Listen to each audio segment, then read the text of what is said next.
Media మిత్రులకు నమస్కారం అండి. తెలుగుదేశం పార్టీ ప్రభుత్వం 2 సంవత్సరాలు అభివృద్ధి సంక్షేమ కార్యక్రమంలో ఎన్నో వినూత్నమైన కార్యక్రమాలు చేయడం జరిగింది. అభివృద్ధి అంటే తెలుగుదేశం, అభివృద్ధి అంటే చంద్రబాబు నాయుడు గారు. చంద్రబాబు గారితో పాటు దాదాపుగా 25 సంవత్సరాలు, నేను 30 సంవత్సరాల చేత పనిచేస్తూ ఉన్నా. వారి కృషి, వారి పట్టుదల, వారి ఆత్మవిశ్వాసం, వారి సంకల్పం నేను చూశాను. అదేవిధంగా అభివృద్ధి కార్యక్రమంలో మరిగా ముఖ్యంగా హైదరాబాద్ నగర అభివృద్ధిలో వారు ముఖ్యమంత్రిగా ఉన్నప్పుడు నేను మున్సిపల్ మినిస్టర్గా ఉన్నా. చూసేవారి పట్టుదల, నేను ఆ పట్టుదలతో పనిచేశాం. మళ్ళా ఇప్పుడు కూడా ఈ 2 సంవత్సరాలు గడిచిన తర్వాత, తెలుగుదేశం పార్టీ వచ్చిన తర్వాత అధికారంలో మరీ ముఖ్యంగా మైనార్టీ సంక్షేమం కోసం గత ప్రభుత్వంలో కేవలం 4 కోట్ల రూపాయలు ఇచ్చి, మరి 4 కోట్ల రూపాయలు ఆయన ఏదో కొత్త స్కీములు పెట్టి దానికి ఇచ్చాడు. తర్వాత మైనార్టీ సంక్షేమం కోసం 1 రూపాయి కూడా ఖర్చు పెట్టలేదు. మైనార్టీ అభివృద్ధుల కోసం కూడా ఒక ఖర్చు పెట్టలేదు. ఏదైతే 18-19లో తెలుగుదేశం పార్టీ అధికారంలో ఉన్నప్పుడు ఏదైనా సద్భావన అంటే షాదీఖానాలు కానీ, ముస్లింల బరియర్ల గ్రౌండ్లో కానీ, ముస్లింల ఈద్గాలకు కానీ ఇచ్చిన 25% కంప్లీట్ చేయలేదని చెప్పి మొత్తం 50% చేసిన పనులు కూడా క్యాన్సిల్ చేసిండు. అది జగన్ గారి ఘనత. ఒక్కటి నాకు తెలిసినంత ప్రాక్టికల్గా ఎక్కువగా మైనార్టీ ముస్లిం సోదరులతో నా నియోజకవర్గంలో ఉన్నారు. మా జిల్లాలోనే ఉన్నారు, నంద్యాల జిల్లాలో. నాకు తెలిసినంత వరకు ఇప్పుడు 7 మంది శాసనసభలో ఒక పని చేశారేమో గత 5 సంవత్సరాలు. మీకు ఎవరైనా కనుక్కోవచ్చు, ఛాలెంజ్ చేస్తాను నేను. తెలుగుదేశం పార్టీ వచ్చిన తర్వాత ప్రతి గ్రామం ఎవరెడితే అక్కడ అన్ని అభివృద్ధి సంక్షేమ కార్యక్రమాలు చేశాం. మళ్ళీ కూడా ఈ అభివృద్ధి సంక్షేమ కార్యక్రమాలు చేశాం. 2018-19లో ఎవరైతే పేద ముస్లిం సోదరు పిల్లలు ఉన్నారో వారికి గృహ వసతి కల్పించి ఎడ్యుకేషన్ ఇవ్వాలని చెప్పి PMGY కింద దాదాపుగా 260-70 కోట్లు ఇచ్చాము ఆ రోజుల్లో. ఇప్పుడు ఇచ్చాం. అవి ఇన్కంప్లీట్ చేశాడు ఈయన. ఆ రోజుల్లో చంద్రబాబు నాయుడు గారు ఇస్తే అది ఇన్కంప్లీట్ చేసి వదిలేస్తే మళ్ళీ 260 కోట్ల రూపాయలు ఇచ్చి ఏదైతే ఉన్నాయో మైనార్టీ సోదరులు ఎక్కువగా ఉండే నంద్యాల కానీ, కర్నూలు కానివ్వండి, అదేవిధంగా ఆదోని కానివ్వండి, గుంతకల్ కానివ్వండి, కదిరి, హిందూపురం, ఇట్లా మైనార్టీ ఉండే చోట కేంద్ర ప్రభుత్వం ఆ రోజుల్లో వారి అభివృద్ధి కోసం, వారి సంక్షేమం కోసం వాళ్ళు విద్యాపరంగా ముందుకు పోవాలా, వసతి గృహాలు ఏర్పాటు చేయాలి చదువుకోవడానికి అని చెప్పి ఆలోచిస్తే ఎక్కడ కూడా రాష్ట్రంలో ఎక్కడ కూడా కట్టలేదు. ఎక్కడికి గొంగుడు ఎక్కడ వదిలిసిపోయినాడు. దాన్ని మేము కంప్లీట్ చేయాల్సి వచ్చింది మళ్ళీ డబ్బులు ఇచ్చి. అదేవిధంగా మీరు చూస్తూ ఉన్నారు, నేను కాక మొన్న హజ్కి పోయారు చాలామంది. గతంలో హైదరాబాద్ ఎంబార్కేషన్ పాయింట్ తీసుకొచ్చింది చంద్రబాబు నాయుడు గారు. అంతవరకు హైదరాబాద్లో ఎంబార్కేషన్ పాయింటే లేదు. అందుకు నిదర్శనం నేనే. వారి ఆదేశాల ప్రకారం అప్పుడు వాజ్పేయి గారి దగ్గరికి పోయి వారు తీస్తే ముఖ్యమంత్రి గారు పంపించారు సార్ అంటే, తప్పకుండా హైదరాబాద్ నుంచి ఎంబార్కేషన్ పాయింట్ ఇస్తామని చెప్పారు. ఎంబార్కేషన్ పాయింట్ ఇచ్చారు, హౌజెస్ కట్టించారు చంద్రబాబు నాయుడు గారు. అది చంద్రబాబు నాయుడు గారు. మరి ఈయన వచ్చిన తర్వాత ఏం చేశాడు? కడపలో చంద్రబాబు నాయుడు గారు ముఖ్యమంత్రిగా ఉన్నప్పుడు హౌస్ హౌస్ కట్టిస్తే దాని శిథిలావస్థలో పడిపోయింది. దాన్ని పట్టించుకునేవాడే లేడు ఇప్పుడు. దాంట్లో దున్నపోతులు, పందులు పొల్లాడుతూ ఉన్నాయి. దాన్ని కంప్లీట్ చేసిన బాధ్యత ఆయనది కాదా? ఆయన అక్కడ ముఖ్యమంత్రి కాదా? స్థానికంగా ఎమ్మెల్యే కదా ఆయన? పులివెందుల్లో ఎక్కువగా మైనార్టీలు ఉండే జిల్లా కడప జిల్లా. ఎందుకు చేయలేకపోయాడు ఆయన? ఇంటెన్షనల్గా ఇష్టం లేదు ఆయనకు. మైనార్టీల అభివృద్ధి కానీ, మైనార్టీ సంక్షేమాన్ని గురించి కానీ ఎప్పుడు కూడా ఏం చేయలేదు. ఏదో గొప్పలు చెప్పుకుంటారు కానీ ఏం చేశాడో నాకు అర్థం కాదు. నేను రాజకీయాలు ఉన్నప్పటి నుంచి ఆయన చేసింది 1 రూపాయి పని కూడా చేయలేదు. అటు ఈరోజు ఆ రోజు 4,000 రూపాయల నుంచి మేము వచ్చిన తర్వాత 5,300 కోట్ల రూపాయలు ఇచ్చాం. మళ్ళీ ఈ సంవత్సరం 6,000 కోట్ల రూపాయలు మైనార్టీ సంక్షేమం కోసం ఇచ్చాం. మన 4,000 కోట్లు ఇచ్చి 4,000 కోట్లు కూడా అసంతృప్తిగా ఉండిపోయి పనులు కూడా చేయలేక వదిలేసిపోయింది ఆయన. అంటే ఈ రకంగా మనము ఎంతో ఘన విజయం సాధించామని చెప్పాలి. సూపర్ 6 మనం ఒకసారి ఆలోచించుకొని చేసుకుంటే, డిఎస్సిని కూడా ఒకసారి మనం ఆలోచన చేసుకుంటే, డిఎస్సిలో దాదాపుగా మన ముస్లిం మైనార్టీ శాతం 8% లోపల ఉంటే, డిఎస్సిలో 11.5% మంది ముస్లిం మైనార్టీ పిల్లలు ఈరోజు టీచర్లకు ఉద్యోగాలు చేస్తున్నారంటే అది లోకేష్ గారి ఘనత అని చెప్పాలి. ఆయన కృషి, ఆయన ఫలితమే ఈరోజు దాదాపుగా ఎంతమంది టీచర్లుగా ఉద్యోగాలు చేసి వాళ్ళు బతుకు తెరుగు కోసం దారి చూపించాడు. ఆయన డిఎస్సి చేయకపోతే మా పిల్లలు ఏం కావాలా, మా బిడ్డల పరిస్థితి ఏమిటి ఆలోచించుకోవాల్సిన అవసరం ఉంది. అన్యాయంగా కుంభకరుడు పండుకొని లేచినట్టు 9 నెలల తర్వాత లేచి దాంట్లో అన్యాయం జరుగుతున్నాయి డిఎస్సిలో. దాంట్లో మళ్ళీ దాన్ని ఎవరైతే పిల్లలు ఫెయిల్ అయిపోయినారో వాళ్ళు పిలుచుకొచ్చి వాళ్ళు కూర్చోబెట్టుకొని ధర్నాలు చేయడం, ఇది వినూతమైన కార్యక్రమం, పిచ్చి కార్యక్రమాలన్నీ నేను చేశారండి. వాళ్ళు 2 సంవత్సరాలు మా నంద్యాలు నాకు తెలిసినంత చేశారు.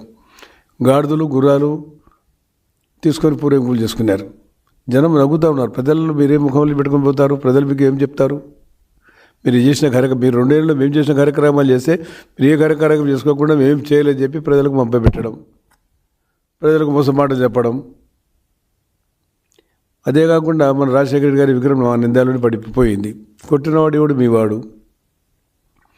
ఎందుకు? ఏదో ఒకటి ఆడ ప్రజల్లో అపోహలు కలిగించాలా, లేనిపోయిన గొడవలు సృష్టించాలా, రాష్ట్రం అంతా అల్లకల్లోలం చేయాలా, ఇవన్నీ ఆయన ఆలోచనలు. ఎందుకంటే గుడ్డలి ప్రభుత్వం కాబట్టి, గుడ్డలి ఆలోచన కాబట్టి ఆయనకు ఎప్పుడు కూడా దాని మీదనే ఆలోచన ఉంటుంది.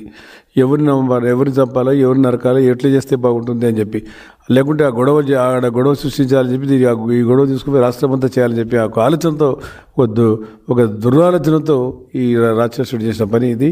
ఏదేమైనా సరే అది నీరుగారిపోయింది. చేసిన వాడు వాళ్ళవాడు కాబట్టి, చేయించిన వాళ్ళు మీరు కాబట్టి ప్రజలు నమ్మినారు. లేకుంటే ప్రజల మీద స్పందన వచ్చేది దానివల్ల. పట్టపగులు వాడు తలగా తీసేస్తా ఉంటే మీరేం చేస్తున్నారు? రాత్రి కాదు కదా, మీ కార్యకర్తలు లేరా? కాబట్టి ఇవన్నీ ఆయన చేసే సొంతం. ఆయన నేను చెప్పడం కాదు, ఆయన సొంత అక్క చెల్లెలు 2 చెల్లెలు చెప్తున్నారు. ఒక తోడుబుట్టిన చెల్లెలు చెప్తా ఉంది మాకు అన్యాయం జరిగింది మాకుని. అసలు ఏమి ఇళ్ళు లేని వాడిని ఈరోజు ఆస్తి పంచుకోవడానికి ఎక్కడి నుంచి వచ్చినాయి? ఆ రోజుల్లో హైదరాబాద్లో 1903లో మీకు ఇళ్ళు లేకపోతే ఉండే ఇళ్ళు అమ్ముకుంటే ఈరోజు వందల కోట్ల వేల కోట్ల రూపాయల ఆస్తులు పంచుకోవడానికి వచ్చినారు. దీన్ని ఆ గురించి ఆలోచన చేయాలి ప్రజలు. 2003లో చంద్రబాబు ఆయన రాజశేఖర రెడ్డి గారికి సొంత ఇండ్లు ఉంటే ఇండ్లు అమ్ముకున్నాడు ఆయన. అది నేనే సత్యం దానికి. నేను మంత్రిగా ఉన్నా, ఫైల్ తీసుకొచ్చాను, చూపించా. సరే మనకెందుకు వచ్చింది, హైకోర్టు సుప్రీంకోర్టు చెప్పా అని చెప్పి వదిలేసాం. మనం వదిలేసినప్పుడు ఈరోజు ఏ స్థాయికి పోయినారు? సొంత చెల్లెలు కూడా ఒక చిన్న ఆయన చంపేసినాడు. ఎప్పుడు సారి తల్లి చెల్లెలు కూడా చంపేస్తాడు ఆయన. వాళ్ళు కూడా రక్షణ లేదు. రక్షణ కూడా మనమే కలిగించే పరిస్థితి వస్తుంది ఈ ప్రభుత్వంలో. ఈయన దాంట్లో ఎప్పుడు రెచ్చగొట్టే మాటలే మాట్లాడేది. కాబట్టి మేము సంక్షేమాలు చేశాం, నేను అభివృద్ధి కార్యక్రమాలు చేశాం, సూపర్ 6 చేశాం. సూపర్ 6లో ఈరోజు తల్లికి వందనంలో ఎంతమంది ముస్లిం సోదరులకు వస్తూ ఉంది. నేను ఉదాహరణకు చెప్పాను. ఒక అమ్మాయి లేచి చెప్పింది నిన్న, నాకు 6 మంది పిల్లలు ఉంటే 6 మంది పిల్లలు కూడా తల్లికి వందనం వస్తుంది అని చెప్పి. ఎంత అప్రిషియేట్ చేయాలి దాని గురించి. నువ్వు తల్లికి వందనాన్ని ఏదో పేరు పెట్టావు, ఆ పేరు ఒకరి కుటుంబానికి ఒకటికి ఇచ్చావు. ఎంతమంది పిల్లలు ఉన్నా సరే అది ఎక్కువ ఎవరు లబ్ధి పొందినారు? మా మైనార్టీ పిల్లలు, నా బిడ్డలు వాళ్ళకి లబ్ధి పొందినారు. మా పిల్లలకు అవకాశం వచ్చింది.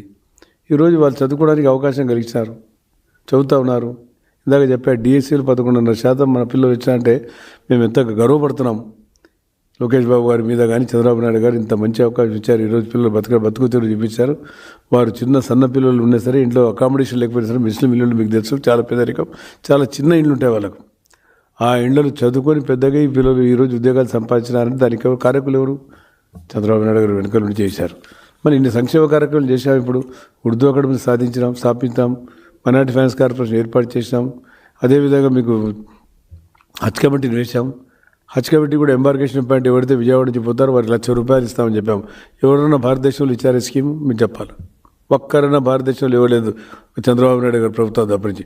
దానికోసం ఏ రకంగా అయితే హైదరాబాద్లో ఎంబార్కేషన్ పాయింట్ తీసుకొచ్చామో అదేవిధంగా మా రాష్ట్రం, తెలుగు రాష్ట్రం, మన రాష్ట్రం, ఆంధ్ర రాష్ట్రం నుంచి కూడా ఎంబార్కేషన్ పాయింట్ ఏర్పాటు చేయాలని చెప్పి కృత నిశ్చయంతోనే ఎవరైతే విజయవాడ నుంచి పోతారో ప్రోత్సాహకరంగా వారికి ₹1,00,000 ఉచితంగా వారికి సబ్సిడీ ఇస్తామని చెప్పిన ప్రభుత్వం తెలుగుదేశం ప్రభుత్వం.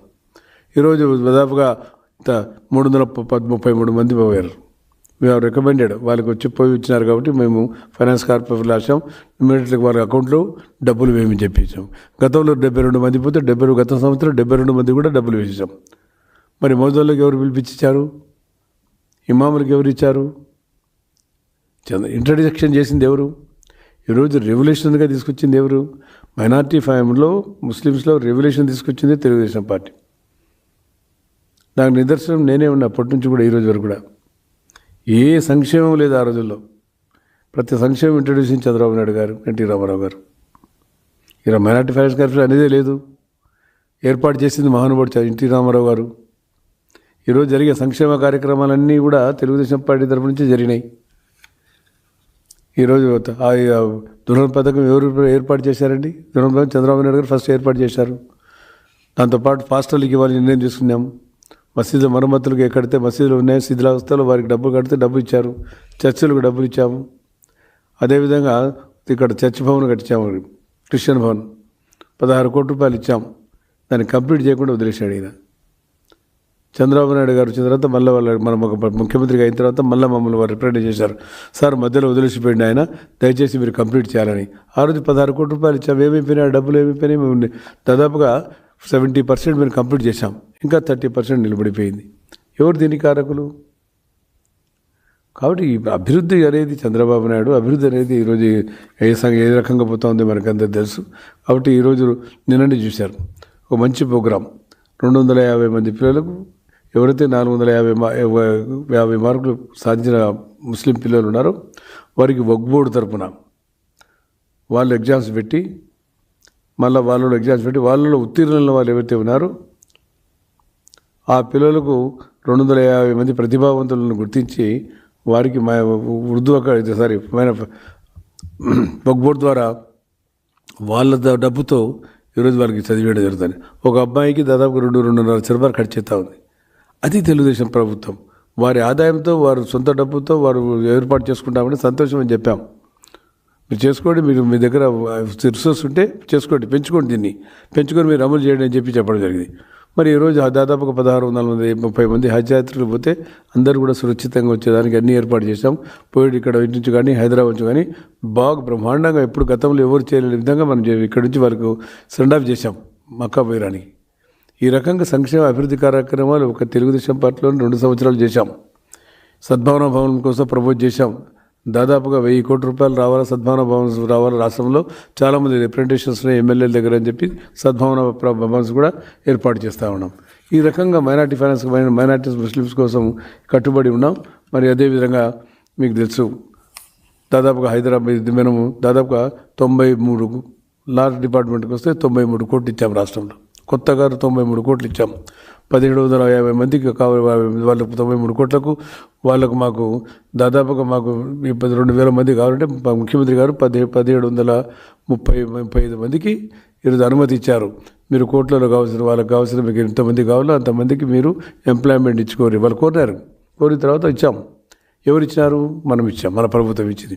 అంతకుముందు కూడా దాదాపుగా 193 కోట్ల రూపాయలు ఇచ్చాం రాష్ట్ర వ్యాప్తంగా కూడా. ఇప్పుడు లాస్ట్ ఇయర్ 24-25 కానీ ఇచ్చాం. మళ్ళీ ఇప్పుడు ఇవ్వడం జరిగింది. అదేవిధంగా ఈరోజు హైకోర్టులో జేజీపీలు ఎవరైతే ఉన్నారో వారికి 20% మళ్ళీ పెంచి దాదాపుగా 44,000 ఉంటే 55,000 రూపాయలు పెంచడం జరిగింది. మాట ఇచ్చిన తర్వాత మాట మీద లెక్కడంతో ఈరోజు ఆ పని చేశాం. కర్నూలు హైకోర్టు బెంచ్ రావాలని మీరు రాత్రి కృషి చేస్తున్నాం. తప్పకుండా హైకోర్టు బెంచ్ కర్నూలుకు వస్తుందని చెప్పి మీకు తెలియజేస్తున్నాను. అదేవిధంగా ఇందాక చెప్పారు 216 పారా వాలంటీర్స్ నియామకానికి కూడా కోర్టు వారు కొడితే దాదాపు 5,91,00,00,000 రూపాయల నిధులు కూడా విడుదల చేశాం. అదేవిధంగా మీకు AP protection of department of finance దీనికోసం కూడా 1999 కింద కేసులకు వారు మరియు అగ్రిగోల్డ్ మీకు అందరికీ తెలిసి చాలా రోజులు తెలిసి పెండింగ్ ఉంది. మొన్ననే మేము క్యాబినెట్ కూడా అప్రూవ్ చేశాం. దాన్ని కూడా స్పెషల్గా కోర్టు వేసి ప్రత్యేకంగా ఏర్పాటు చేసి జిల్లా కోర్టు స్థాయిలో జడ్జి పోస్టు తప్ప 20 మంది పోస్టులు ఇచ్చి శాంక్షన్ చేసి 2026-27 గాను 96 మీరు చెప్పేందాక దాకా ఇది కంప్లీట్ చేయాలని చెప్పడం జరిగింది. అదేవిధంగా 2020 ఇందాక చెప్పాను మీకు 2026-27 గాను 93 కోట్లు ఇచ్చామని చెప్పి రాష్ట్రంలో మన కర్నూలు జిల్లాలో దాదాపుగా 22 కోట్లు ఇచ్చినాం. ఎక్కడైతే జడ్జి చీఫ్ జస్టిస్ గారు కానీ ఎక్కడి నుంచి రిప్రజెంటేషన్ ముఖ్యమంత్రి గారు కాదనకుండా ప్రతి కార్యక్రమం కూడా ఇవ్వడం జరుగుతుంది. ఈ రకంగా అభివృద్ధి కార్యక్రమాలు చేశాం. ఇప్పుడు సూపర్ 6 గురించి ప్రత్యేకంగా చెప్పాల్సిన అవసరం లేదు. సూపర్ 6 వస్తే మహిళా బిడ్డలు ఆడబిడ్డలు ఫోన్లు చేసి మమ్మల్ని అడుగుతారు, మేము శ్రీశైలం పోవాలా బస్సు ఏర్పాటు చేయాలి, మహానంది పోవాలా ఏర్పాటు చేయాలి, అహోబిడం పోవాలా ఏర్పాటు చేయాలి. చంద్రబాబు గారిని స్మరించుకుంటూ ముఖ్యమంత్రి గారు చంద్రబాబు నాయుడు గారు ఈరోజు ఇంత మంచి కార్యక్రమానికి ఇవ్వడం జరుగుతూ ఉంది. ఉచితంగా వారు బస్సు ప్రయాణం ఏర్పాటు చేసి ప్రభుత్వం ఖర్చులు భరిస్తూ కూడా ఇవ్వడం జరుగుతూ ఉంది. కాబట్టి ఈ రకంగా అభివృద్ధి సంక్షేమ కార్యక్రమాలు చేస్తూ ఉంది. చేసే ప్రభుత్వాన్ని మీద నిందలు వేయడం పని పాట లేదు. ఏం చేయాలి వాళ్ళకు? కుంభకర్ణుడు నిద్రపోయి లేచినట్టుగా ఉంది.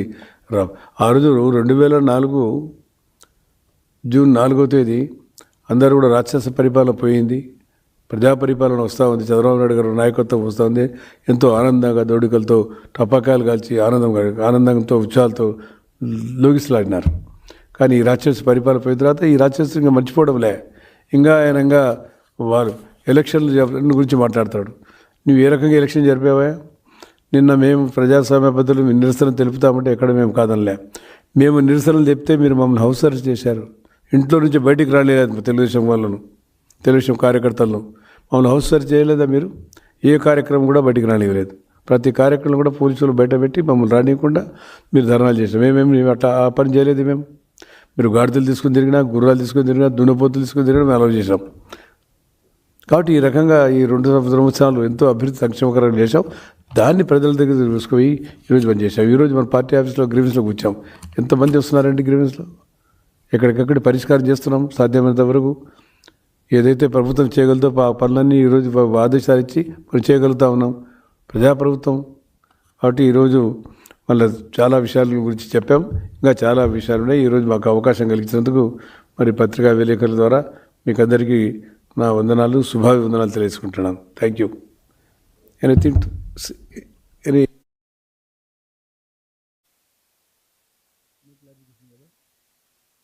any clarification? Amma? No.